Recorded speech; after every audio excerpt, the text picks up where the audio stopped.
Hey guys, welcome back to Blonde with a Pod. I'm here with my new friend Haley, Hi guys. and I met her at church. She is just an amazing, sunshiny person. I'm Aw. so glad we met. Me too. We're just going to be talking about her story and some things that she's gone through in the past with her dad, Yeah. and a lot of the stuff I don't know. So, It's a learning curve. yeah, exactly. I'm going to be figuring out things along with you guys, and like anything you don't feel comfortable Oh sharing, no, you're you fine. don't have to, and Yeah. then obviously we can like edit any parts out. But Yeah, no, yeah, no worries. where do you want to start? I guess the beginning. Yeah, go for it. So just a little bit of reference as to why my dad was the way he was growing up. My sister passed away a year before I was born from E. coli suddenly. She was 12. Oh, okay. She was misdiagnosed Wow. and it had gotten in her bloodstream. So just the grief of losing a child, I can't imagine like how you react to that type of grief as a parent Yeah. because when you have kids, you want to die before them, obviously. And she was 12. She's 12, yeah. And was there any other kids? Yes, so I have 5 siblings. At Oh, the wow. time that she died, I have 2 older brothers and 2 older sisters. So she was one of the Okay. sisters. And then, so my mom was like, okay, like, we'll have another baby. Like, we'll see how that goes. I see. Hoping to save him in a sense, because the way that he decided to okay. deal with grief was drugs, alcohol, all of that. And you can imagine when someone's addicted to drugs and alcohol that their personality changes. So I don't think I ever really got to know my dad for who he was, Okay. because he Yeah. was a good dad at some times, but like he'd pick me up from school with like a giant cookie, like stuff like that. Yeah. But at the end of the day, he wasn't really present. Mm-hmm. And he was just angry. He was very hurt and very angry by his childhood, losing a kid, all of that. So he just reacted in a way that he knew how. Right. And it became abusive, just like physically, verbally, mentally, all of the fun little things. And was it specifically like towards you, or was it towards like all of the kids? Towards my mom the most, I feel Oh, towards your like, mom, okay. and all the kids. Like, he was just angry. Like, he Yes, wasn't pleasant to be around. Like, I had a friend over and he walked through our front door, which was glass, like, just out of a fit of anger. Oh my God. Like, just stuff that, a kid would be like, what Yeah, the heck? like- And I was like, oh no, like, whatever. Scared. Yeah. Yeah. So then they separated when I was 6. Okay. And for 4 years, well, he got visitation like every once in a while for the first year. Okay. And he lost that because he got arrested at our public library. Imagine. Wait. Well, like having Yes, time with you, bro, he wasn't allowed to be alone with us because he's a character. Yeah. And we were at our public library and he didn't like the way that like we had a monitor, so it was like this guy is this guy from our church that was like our local monitor, or not local, like he was our visitation monitor to make sure like we weren't being like stolen. And he didn't like the way he was looking at him. Mind you, it was like his job to look at him, so he like threatened him. Okay. And the library called the cops. We were like hiding between bookshelves, whatever. Got arrested. Oh my. Got banned from the public library. I go there now, but yeah, that was really fun. I'm like, because your face is like. Well, my parents like called the cops once when they were fighting because they were like, "Oh, we need a mediator." Like, yeah, something like that. But I'm just like imagining like, because that was like a lot. I feel like I just like remember that so vividly, and to have people like in the public library watching all of this go on, it's so embarrassing. I would like I how, and was this like when you were 6, or is this like? Yeah, I was around 6, maybe 7. My little sister was 3 or 4, and she didn't understand how our dad was. So he's like losing his ever losing mind, and my sister's sitting on his lap, Daddy. Like, bro. Oh my God. It was like, actually, she's like, why are all these people showing up? No, like, literally. It was literally ridiculous. But yeah, he lost visitation pretty soon after that. And he would just show up at our house like randomly. Oh my God. So we'd sleep at my mom's friend's house. It's definitely not a fun time, but so I didn't speak to him for 8 years. And I feel like a lot of who I am too is I never really had a strong male influence in my life. Like, we don't really have aunts and uncles. My grandpa had dementia, so he would just make comments. You know what I mean? Like, he didn't know who I was. That's what my grandma had dementia too. It sucks. But so I never really had like a strong male influence. So I think the way that I dealt with everything without having a dad was like very attention seeking. Oh yeah, Yeah, I get like that for sure. my son, like not having a strong male relationship. Like I know it's so like cliche to be like I was definitely attention seeking, but I was always very loud. Yeah. I played football. Oh, I love that. So fun. It was so fun. But like just like the way, like I was just obnoxious at times, and I didn't have like a purpose or like a value in myself. And my mom, unfortunately, with everything, had to work like 60-hour weeks. She's a saint, like the stuff that woman's dealt with, but she had to work like 60-hour weeks, so she wasn't super present. So it just always felt like very disconnected, no matter where I was. Yeah, in a sense. But even just like divorce can do that to you. Like you just like kind of lose like that sense of identity that you knew like from a kid, and it's like things like change. It's weird. It is. It's different because you see everyone else with a mom and a dad and a home. Yeah. And you're like, I want that. Like I just want my mom and dad to be home. I want it to be normal. I don't want to have like this separation.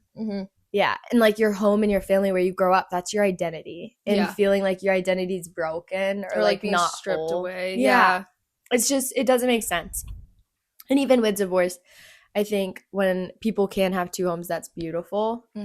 But there's always going to be that sense of like brokenness, which I don't know if that's the right word, but no, that's I definitely relate to that because it's like I even like my parents like couldn't get along after the divorce, so it's like everyone's story is different, but it's definitely I was like when I was thinking of who I wanted to date and stuff, I was like I never want to like lose that.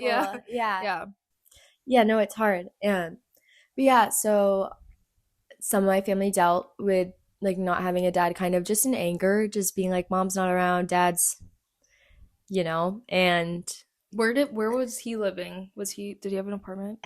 No. So my dad was homeless. But like in his car or like completely I think he was completely homeless. Like I'm sure he found a place like this man. It's just like I'm sure he found a place to sleep. Okay. Like I'm sure he was stayed with friends maybe. Throughout the night. You're like, what friends? Yeah, no, literally. Okay, he didn't talk to his family, like whole thing. Right. He's homeless, like whatever. He finds a pastor of all people. Okay. And he's like, yo, you're gonna take me to like whatever, I don't know, somewhere. And the pastor like took him to the police station. And they were like, do you have an ID on you? And he's like, no, my dad. Yeah. And they were like, good, because we would have had to arrest you if we could identify you because he had some charge. Okay. Right, something. Like, of course. But he ended up, my dad was just like very broken man. He was huge. Like he was like 250, like a big guy.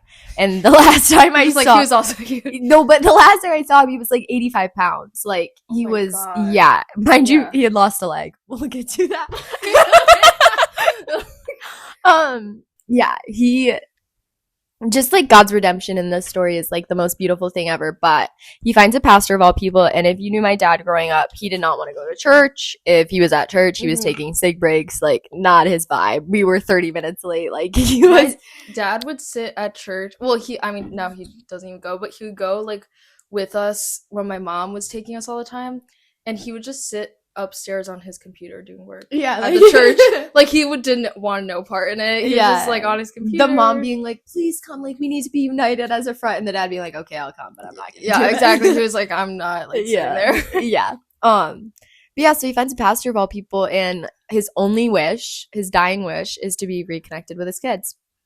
Okay. And apologize. So I actually the other day was going through my phone and I saw a card that he wrote that was like, dear Tammy and kids, please forgive me for what I've done. I'm sorry. Love you, Dad. Like you found this the other day? Yeah. Where? My house. Like, your house? Yeah. Okay. Super sweet. But yeah, he obviously, didn't live life the way he should have. But yeah, he found a pastor and he was in and out of the nursing home and hospitals the last 2 years of his life. And we went and saw him in the ICU, and he was like diabetic, alcoholic, like all the fun things, heart disease. So he had his leg cut off. And then he was homeless and he got it infected, so they had to cut it off again, like higher. Did he was like sepsis or something? Yeah, something like that. But he was also a joker. Like, he was funny. Like, he was super You funny. have Like, to have like humor in that. Like, oh my gosh, he was so funny. Yeah. We would be in his nursing home, and he was on like the 3rd floor of the sketchiest nursing home I've ever seen in my life. Like, we'd walk out of the elevator, poop would be on the floor. Like, felt like he had no insurance, he had nothing. Like, it was Sketchiest nursing home disgusting, ever. bro. It was disgusting. And he'd look at my little sister, and he'd be like smiling in his wheelchair, so skinny, one leg, like 3 teeth, being like, hey, go talk to that guy. That's your uncle. Or he'd be like, that's your Aunt Kim. And my sister would be like, what? And she'd be like, what? And he'd be like smiling. He's like, really go. And me and my brothers are just laughing. But yeah, it was nice. It was a lot of closure. My mom, again, Angel, stood by his side. He had nobody. Like, he would sit in the hospital or nursing home, no phone, nothing, and just wait for someone to come see him. So we would go see him at least once a week, once every other week. But yeah, we got that closure. He got a relationship with God. Yeah. Was that mainly through the pastor, or was that just the pastor connected us, which is awesome. And his pastor spoke at his funeral, prayed over his grave and everything. Great. Like, I think that's what changed my perspective on just like life, because I think with God, a lot of the times when we're so deep in sin, we think that, okay, like, God, you got it. Like, you're going to make me rich. Life is going to be perfect. All of this. And sometimes it's not that. Like, sometimes his redemption is closure, like a final word. Like, his life wasn't here. Here's always temporary. And he was able to go home and be at peace and have his peace with us, and us have peace to live the rest of our lives, not without the, like, what if? Like, what if my dad was different? What if this? Like, we got to see who he was. We were, you know what I mean? Yeah. Yeah. So that was definitely a big thing. And then after that, I'm not going to lie, beautiful story, but I didn't think that at first. At first, I was like, screw you. Yeah. I was so angry with God. I was like, I have no one to walk me down my aisle. I didn't have anyone to walk me down the aisle, period, since I was born. But I don't know. I like think about that too when my mom like started she like married my stepdad, who now isn't my stepdad because they were only married for like 3 years. RIP to that relationship. But I told my mom, I was like, he is not walking me down the aisle. Like, God forbid anything happens to my dad. Like, no, my stepdad is not taking that spot. No. My mom, no. I don't know who will yet. Probably my brothers. I was also thinking, like, I assume I'll get close with my husband's family. Yeah. Like, but I feel like that's so awkward to be like, hey, can you walk me down the aisle? Hey, King, do you mind, like, walk me down the aisle to your son? No, I think I think any way you do it is, like, beautiful, even if it's, like, your mom or, like. Yeah, my mom probably will, because, like, that woman, my word, the stuff I've said to her, like, she deserves a literally front and center role in your wedding. Like, everything. But yeah, I was angry, and I thought I was the coolest. It was also during COVID, mind you. So oh my God, I was isolated with just my family. That is a roller coaster. That's what took him out. He was gonna die anyway. Don't get me wrong, but his roommate got COVID, gave it to him, and then he was fine. And then the next day, they were like, "Hey, he doesn't have long," so we FaceTimed him until he died. Because we couldn't even be with him. We had to FaceTime him at the hospital until he died.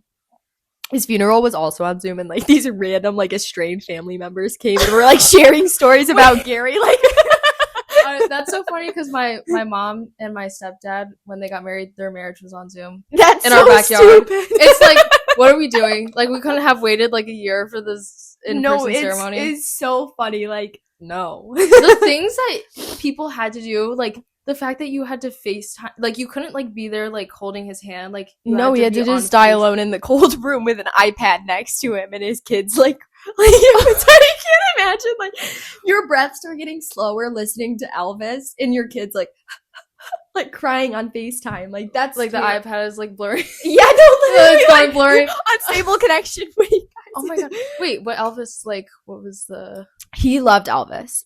Big Elvis guy. So Elvis was playing constantly in his room. Okay, that's always. That's really nice. But another story, this is really funny actually.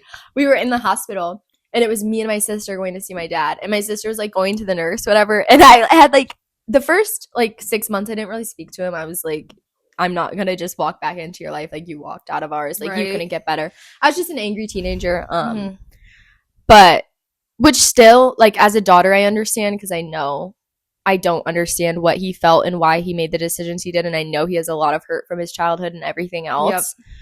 But when I'm choose the father of my kids, like it's a non-negotiable to be like rooted in God. And I really think that Yeah. was the difference. Yeah. But I get the courage and I look at him and I'm like, Dad. He's like, what?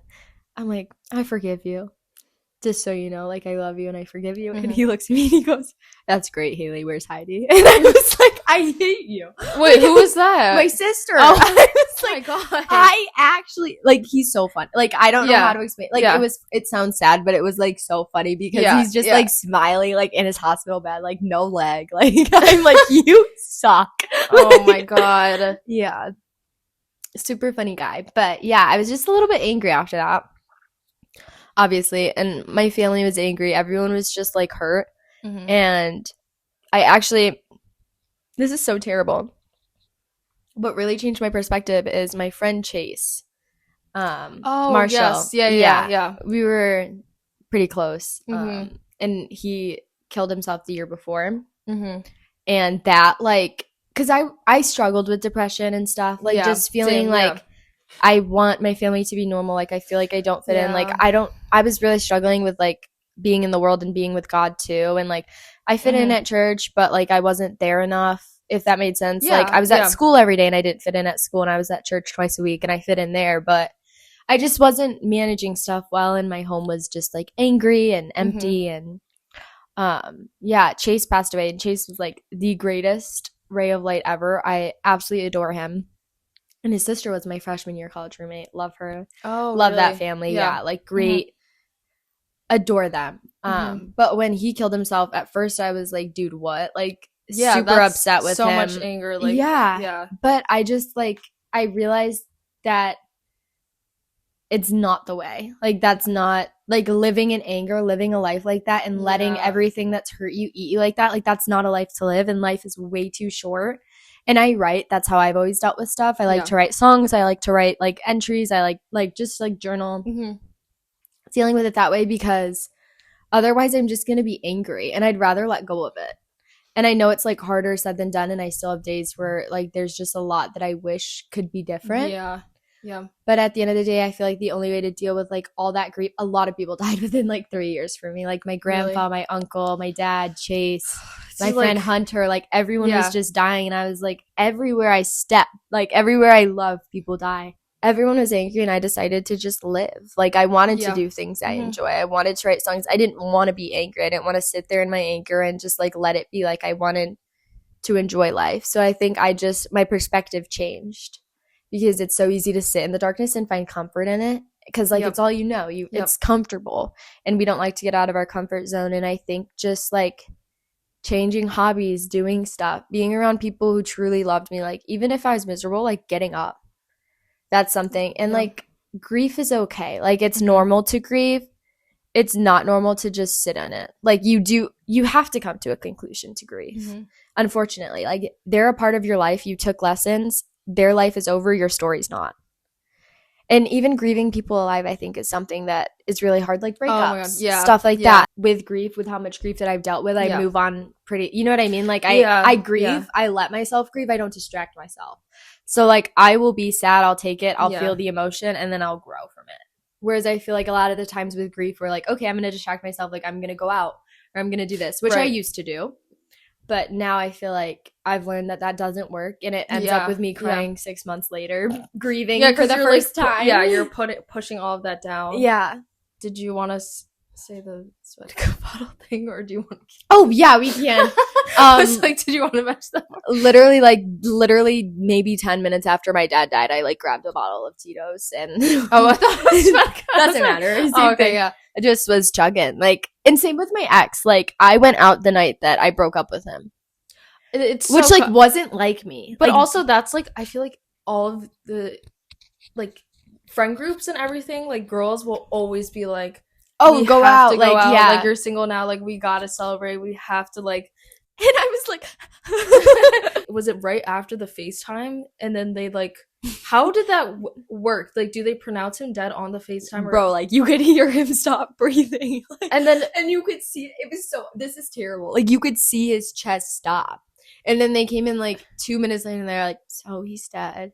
And we were like, So it was so sad. Like, I've never even I've never heard someone lose someone during COVID, and yeah, well, I'm sure I have, but I've never heard it like that way, and I don't even know. That's so unreal. yeah. That It like, I seriously feel like the year of COVID didn't happen. Like, I didn't nothing even feel felt like it was like real. that real.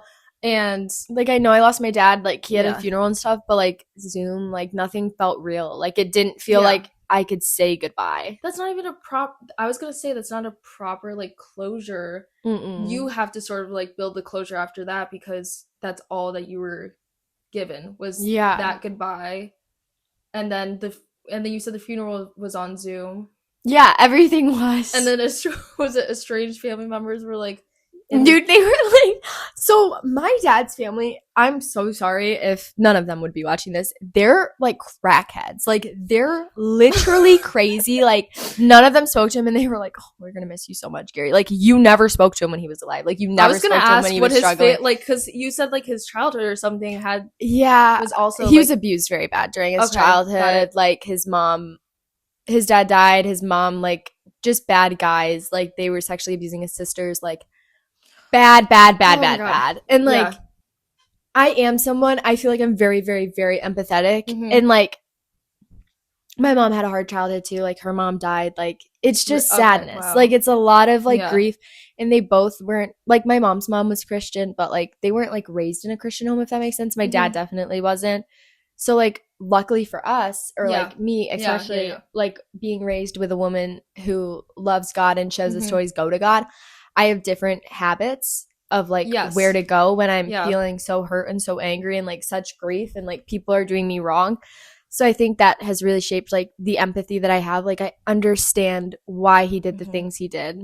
Does it make it right? No. Does it make it fair? No. Do I wish I had a dad that was like physical, tangible, like someone I could come home and like cry when a boy broke my heart, and like, you know what I mean? I didn't even do that with my dad. Which I probably love my dad, but I wouldn't have even done that. I was gonna say, like, we're not even at that but like just having that person, like, I don't know, being like, this is my dad, like playing catch, like sports, like mind you, we would play catch and he'd have a heart attack, so annoying. But he like had a full on heart attack. Like, where they have to get the defibrillator. Because we're it was just his lungs. He just like had heart disease. Like, I don't know. Like, so it was just like playing catch with Haley, and then it's just like my brother actually, and I was like scootering down the driveway, and then he just like drops, whatever. And then who calls the ambulance? Dude, I don't even remember. It was either my mom or my brother. But yeah, I think it happened twice too. Or like the police would be like pulling up to our house. He'd have done something like angry, whatever. You know, the typical. But yeah, I think I just see like the empathy, like, and I have good traits of him. Like, I have his humor. I have like, you know what I mean? The chocolateness. Like wanting to eat sweets. Oh, like, I thought you meant like the brunette, vibes. The hair too. Okay. And I meant like just the sweet tooth. Like, there are traits of his that I got, and I know sometimes when I react, like, not that I really don't. So one thing I learned from him is not to react out of anger. Like, I really don't believe in reacting out of anger. I kind of shut down, which also isn't great, but I definitely like internalize, like, I will not respond. Like, if someone's like angry and like crazy, I literally will not respond, or I'll look at them and be like, you need to find joy. Like, there's no reason also I hate when people like get so serious that they start getting like loud, or like, no, like, why are we yelling? Mind you, I yell when I speak, clearly, because I feel like I'm yelling right now, but getting so, I don't know, like, even over something little too. It's always like the littlest thing, like, that can be fixed. Like, we're good. Yeah. Like, I just very much am someone, like, if something's an issue, we can fix it. Like, we can have a conversation, very open communication, just because it wasn't how I was raised. Like, that's a lot of hurt. That's a lot of stress. When you see growing up, like, someone going to alcohol, when you see someone going to drugs, like, it's easy. It's easy to get stuck in it. And it's easy to not realize how far gone you are. And I think that's what happened to him, is he had to be fully alone. He had to fully like lose everything to realize how far gotten he was, and be able to get to the point he did, and like get to know God and all of that. Yeah. And something I want to say was also, it's like generation, like, sometimes it's crazy how like trauma is like passed down. Yeah. And then it takes like someone like you to to know like there's something bigger than these like worldly things we're struggling with, you know, like Yeah. addictions and everything. Like you have to like be rooted in your faith and like knowing that um things happen for a reason. Like you can't be angry with it Yeah. or try to lash out in ways that aren't healthy. Like it doesn't solve anything. And it's definitely something I pray a lot about, just like generational. Like, I don't want to revert to what I knew growing up. Like, that is something that I will have to be constant in prayer about. And just not even that it's like something that's easy, but like it is easy. It's easy to revert to like something that you've seen or something that you know. And like, I think also a lot of it does, it's so hard because you do have to find that right partner that like balances you in the right way. Yeah. Because if you're with someone who will like make you have those reactions again where it's like you get angry or kind of bitter. Calm. Yeah, you need someone to sort of like be like, it's okay, like this is you know, this like process your emotions, let's sit and talk about it. I think my relationship especially, like I've only been with him 3 months, but literally disclaimer angel on earth, adore him. Like obviously I date to marry, like I'm not dating him to not marry him. Yeah, I was thinking about that the other day and I forget what like we were talking about in like group something, I can't remember, but I was like, it's crazy how I wish that I could like, I don't know, like tell my old self like, I don't like date to marry, or at least with the intention of like building a future with them, because everything else is like, I'm not gonna lie, I feel like it's kind of like a waste of time. Like yes, you do get experience, and but if it's like a fling or like a situationship and there's no like thought of, okay, could I see a future with this person, just like the generic like, can you see a future with this person? Because I feel like every other guy I talked to before Sam, I didn't even know what was happening. I was just like rolling with it. I was like, oh, this is cool, this is fun, but I wasn't like, could I see myself building a future with them? You know, whereas now I'm very like, okay, this is an investment, like this is someone I want to build a future with, and it doesn't have to end, like I'm not forcing anything, but I can obviously see like a of future course with them. I don't think you should date anyone that you can't see a future with. I've always been very lover girl, like I'm a good, like I hate to be like, but I'm a good girlfriend. Like I love people a lot. Like I always, like my friends, everyone, like I just love as very, we should. Like what, like I feel like that is life's too short to not love. And I really like, I would do anything for him. Like, you know what I mean? Like, I don't know, just, and like I'm very detail oriented. Like I notice everything. So I'm great with gifts. After that last relationship, like I was not looking for anyone. I was like, I very much am like whatever God has.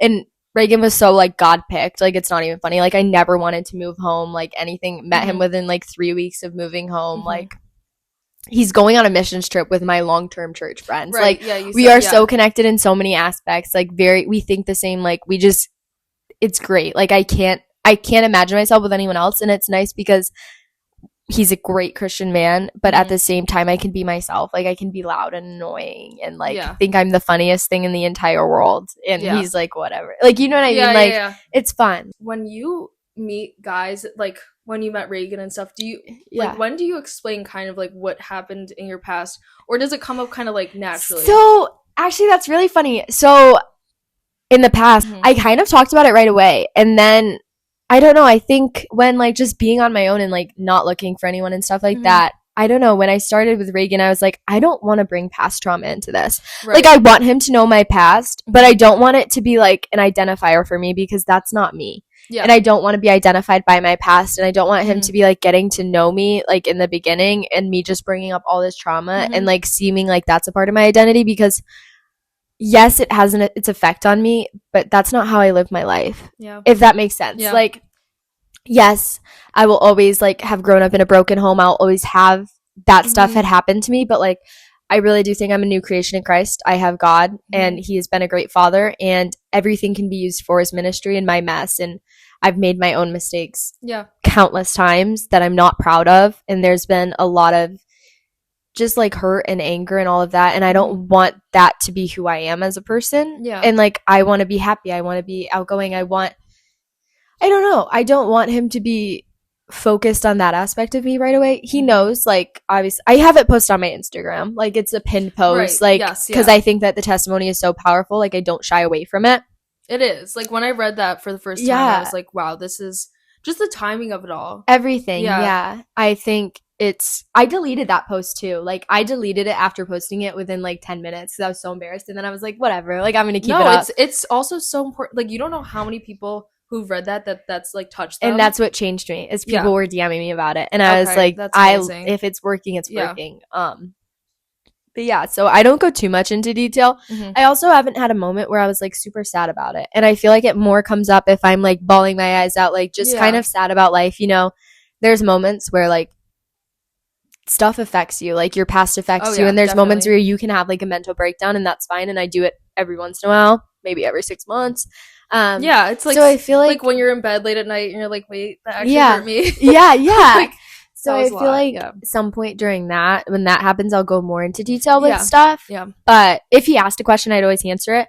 But I also don't want to like, I don't know. I want to have fun. Like, I want to live life. Like, we have serious talks about other stuff. Like, I don't know. I don't want to focus on it. It's also only 3 months in. Like, there's time to like get to the deep stuff. Yeah. And also, like, there's been times that I've, like, throughout Sam and I's relationship where I've been like on FaceTime, like, I'm really depressed, like crying, and like they help you.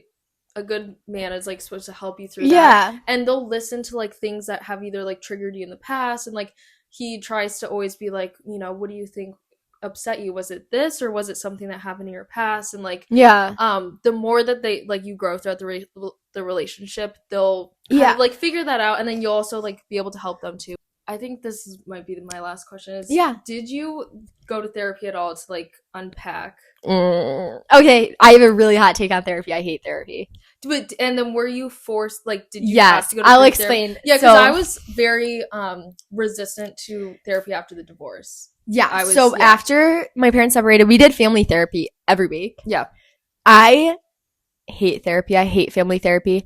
I was young. We were forced to go. It was just not my thing. And then as I grew older, we did that for a couple years. Mm-hmm. And like, I'm sure it helped my mom. We were actually joking about this the other day. She's like, well, it helped me. I was like, okay. Yeah.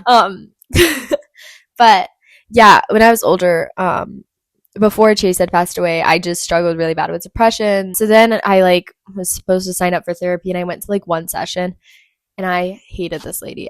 She's like, you're supposed to talk to me. I was like, I'm not talking to you. I don't believe in it. Like, I know that it works for some people and I love that. But with my faith at least, like, I'm going to write it down and I'm going to give it to God and I'm going to talk to God. And if I need a mentor, I have like a few mentors who are further on in their faith that I talk to about stuff. Right. But like paying someone to talk to me as a therapist and like tell me what's wrong with my brain, I don't like it. It's uncomfortable because I've had to go through multiple therapists. Yeah. And it's just like, I don't even know if I've ever found a fit, to be honest. Yeah. And I think that's the thing is like, you have to find it's like finding a boyfriend. And I'm not dating therapists. I'm not dating around for a therapist. and I'm still struggling. Like, it's like, I feel like it helps. Yeah. But I've never had that like therapist that I'm like, this is my like, my person, like, this is my therapist. Like, I trust them with everything. There's always gonna be a part of me that's holding back. Yeah. And it's so hard also with like the time constraint of like an hour. Yeah. I always feel like we're never talking about enough. I'm like, I want to like talk about this and this and this, and I always am talking about like my week and like, oh, you know, my week is good and then I have work and whatever. Yeah. So it's so hard, especially when you're that age of like, I was like, I think I was like trying to rebel, and I was like, I would not speak a word to the therapist. I would stare at her with my arms crossed. Like I like, okay, waste your money, mom. I know. Like, I don't know what you think I'm going to talk to this lady about because I'm not telling her. I don't understand. Like, I don't understand what to talk about. How am I going to tell her? But also, I feel like I've gained like so many good coping. Like, not to be like I'm perfect, but like, no, well, you're very I know how to deal with stuff. Yeah, like I am self-aware. I know when I'm wrong. I know when I'm doing something wrong, and like I try to correct it. Like I can talk to God. Like I can put everything into a word. I just have to write it down, and I know what to, like I can give myself advice. And I also am very aware and like when I need someone else to pray for me and when I can talk to like another mentor. My friend Amanda, just shout out to her. She is like my muse. Like we go to each other for everything, pray for each other and everything, like encourage each other. Like also not even encouragement, but just like what's the word? Like confirmation. Like you're okay. Like you're normal. Like it's okay to feel like this. Yeah. And then also being like, but how can we get you out of this feeling? Like what can we do? Like what needs to change? Because a lot of the times when you're unhappy, like you need to change something.